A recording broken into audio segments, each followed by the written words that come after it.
Welcome back to my channel. अंग्रेजी बोलना सभी कोई चाहता है, लेकिन इसके लिए अंग्रेजी के वर्ड्स की ज़रूरत पड़ती है। तो इस वीडियो में हम देखेंगे कुछ ज़रूरी शब्द जो अंग्रेजी बोलने के काम आते हैं।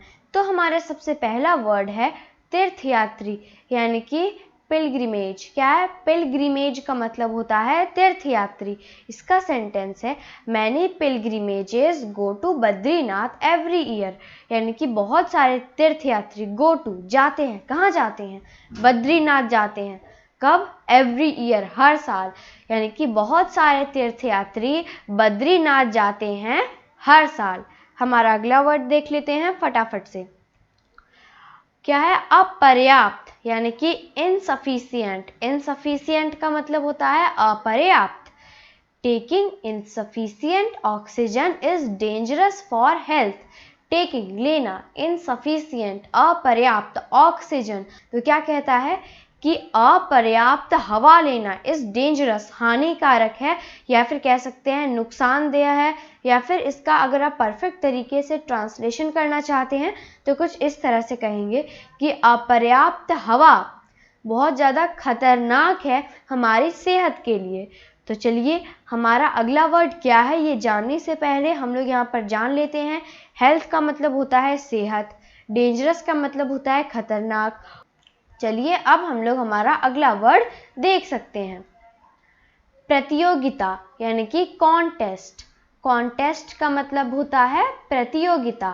Many boys and girls participate in different contest. तो चलिए अब हम लोग हमारा अगला वर्ड देख लेते हैं फटाफट से। क्षतिपूर्ति, यानी कि compensation.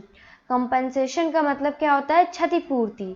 Raju had to give lots of money as compensation. Raju had to give, तो सबसे पहले मैं आपको बताना चाहती हूँ कि यहाँ पर क्षतिपूर्ति, जैसा कि अभी आपने समझा, कंपेंसेशन होता है। तो अगर आपको ये वीडियो अच्छा लग रहा है और अगर आपको ऐसा महसूस हो रहा है कि इस वीडियो से आप में इम्प्रूवमेंट आ रही है और आपकी इंग्लिश भी अच्छी होती जा रही है, तो मुझे पूरा विश्वास है कि आप इसे लाइक तो ज़रूर करेंगे और सब्सक्राइब करना मत भूलिएगा।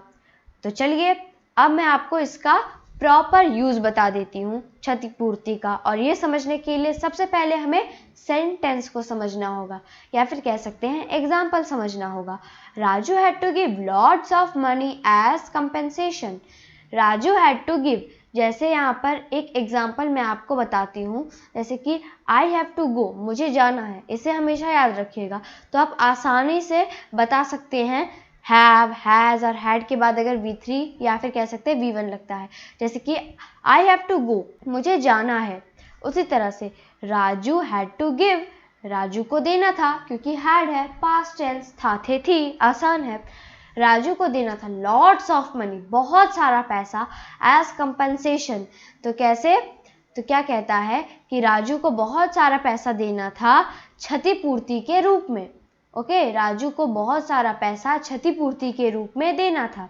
तो चलिए अब हम लोग हमारा अगला वर्ड देख लेते हैं बिना रुके। क्या है? योग्य, यानी कि competent. Okay, Rohan is competent and he can complete his work in time. Rohan is competent, यानी कि रोहन योग्य है, एंड और ही कैन कंप्लीट, वह खत्म कर सकता है, या फिर कह सकते हैं कि वह कंप्लीट कर सकता है हिज वर्क, उसका काम, इन टाइम, समय पर। रोहन अपना काम समय पर खत्म कर सकता है। कैन है तो सकता शक्ति लगाएंगे।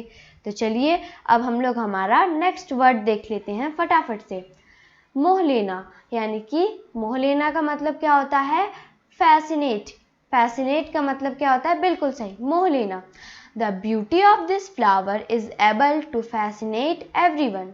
The beauty of this flower, इस फ्लावर की सुंदरता, इस एबल, काबिल है, टू फैसिनेट, यानी कि मोह लेने के लिए, एवरीवन, हर किसी को। इस फूल की सुंदरता हर किसी को मोह लेने के लिए काफ़ी है। तो चलिए अब हम लोग हमारा नेक्स्ट वर्ड देख लेते हैं। ईर्ष्या करने वाला, इनवायस। इनवायस का मतलब क्या होता है? ईर्ष्या करने वाला। He is an envious person and we should keep ourselves away from him. He is an envious person, यानी कि वह एक ईर्ष्या करने वाला आदमी है या फिर कह सकते हैं इंसान है। एंड और we should keep our self away, और हमें रखना चाहिए, कीप रखना चाहिए, आवर सेल्फ खुद को, अवे दूर, फ्रॉम हिम उससे, हमें खुद को उससे दूर रखना चाहिए। तो चलिए अब हम लोग हमारा अगला वर्ड देख लेते हैं फटाफट से। अगला वर्ड है जड़ से खत्म करना, यानी कि इराडिकेट। इराडिकेट का मतलब होता है जड़ से खत्म करना। तो आइए इसका सेंटेंस देख लेते हैं। Many politicians come forward and say, I will eradicate poverty, but it is still in existence. I will eradicate, मैं जड़ से खत्म करूंगा पोवर्टी, गरीबी को, बट लेकिन it is still in existence, यानी कि यह अभी भी अस्तित्व में है, यानी कि गरीबी अभी भी बरकरार है हमारे देश में। गरीबी हमारे देश में अभी पूरी तरह से खत्म नहीं हुई है। तो चलिए अब हम लोग हमारा नेक्स्ट वर्ड देख लेते हैं बिना रुके। माला यानी कि गार्लैंड, इसे याद रखिए, ये बहुत ही ज़्यादा बेसिक है। माला का मतलब होता है garland. Garland is used to welcome. Garland, माला इज यूज्ड यानी कि इस्तेमाल किया जाता है टू वेलकम, वेलकम करने के लिए। माला का इस्तेमाल स्वागत करने के लिए किया जाता है। जैसे कि आपने हाल फिलहाल में या फिर सुना ही होगा कि जब प्रधानमंत्री जी देवघर पे आए थे तो वहाँ पर उनका स्वागत माला से किया गया था। इसलिए यहाँ पर कह रहा है कि जब भी कोई न्यू या फिर कह सकते हैं कोई गेस्ट आता है हमारे यहाँ तो उसका स्वागत हम लोग माला के साथ करते हैं। लेकिन मान लीजिए अगर प्रधानमंत्री आए, नेताजी आए, मंत्री जी आए तो फिर हम लोग माला से उनका स्वागत करते हैं। तो चलिए अब हम लोग हमारा अगला वर्ड देख लेते हैं फटाफट से। सामान्यतः यानी कि जनरली। सामान्यतः का मतलब होता है generally. Generally it is thought that we should not select sports as career, but it is not true. Generally सामान्यतः या फिर अक्सर, इट इज थॉट। तो सबसे पहले मैंने आपको एक बार क्या शॉर्टकट बताया था, इज नोन मतलब जाने जाते हैं। तो इज थॉट यानी कि सोचे जाते हैं, जनरली यानी कि अक्सर या फिर सामान्यतः यह सोचा जाता है डैट कि वी शुड नॉट सिलेक्ट, हमें नहीं चुनना चाहिए, स्पोर्ट्स यानी कि खेलकूद या फिर अभी आप स्पोर्ट्स ही समझिए कि हमें स्पोर्ट्स को नहीं चुनना चाहिए एज करियर, यानी कि करियर के रूप में हमें स्पोर्ट्स को नहीं चुनना चाहिए। बट लेकिन इट इज़ नॉट ट्रू, यह सही नहीं है। यानी कि अक्सर लोग कहते हैं कि अगर हमें कोई भी जॉब करनी है या फिर कोई भी बिजनेस करना है तो वो सब छोड़ के हमें स्पोर्ट्स की तरफ नहीं जाना चाहिए, स्पोर्ट्स को अपना करियर नहीं बनाना चाहिए, उसे अपना जॉब या फिर कह सकते हैं बिजनेस नहीं मान लेना चाहिए। लेकिन यह सही नहीं है। If you think this video is informative to you, so you can like my video, and to get more such videos, you can subscribe my channel. Thank you very much.